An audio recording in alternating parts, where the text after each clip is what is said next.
ამ სამზარეულოს კედლებს უნდა დავუმატო დეკორატიული აგური, რომელიც ყველგან მომწონდა და დღეს პირველად დავტესტავ და დავამაგრებ სულ ჩემი. არ ვიცი რატომ მეგონა რომ ბევრი აგური დამჭირდებოდა, მაგრამ ამების განაწილება სხვა ადგილებშიც მომიწევს. ყველაფერი ძალიან მარტივია, მოვამზადე წებო ცემენტი, რომელიც ამ აგურებზე თხლად, არც ისე თხლად უნდა გადაანაწილო და ისეთი ზედაპირი უნდა ქონდეს, რომ მოჭიდება კედელთან ცოტა ნორმალური ქონდეს. აქვე დავწერე, რომ კედელი წინასწარ არის დაგრუნტული. აგურები ერთმანეთისგან თანაბრად რო ყოფილიყო დაშორებული ხის პატარა ნაჭრები გამოვიყენე დაჭრილი ფანერით და ნელ-ნელა შეუდექი საქმეს და კუთხეებისთვის და შესაერთებლებისთვის მოგვიწია აგურის ვარგალკით დაჭრა, რაც ცოტა ტვინის ჭამა იყო, მაგრამ ღირა. ეს ყველაფერი ჩემით რო არ გამეკეთებინა, მთელი ცხოვრება მეგონებოდა, რომ ამის გაკეთებას განსაკუთრებული ცოდნა და გამოცდილება სჭირდება.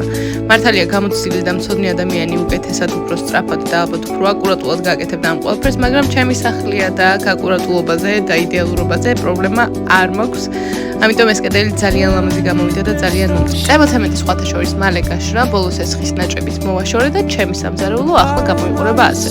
რაღაცები დასამთავრებელია და ამ ყველაფერს ჩემი YouTube-ის შემდეგ ეპიზოდში გავაკეთებ.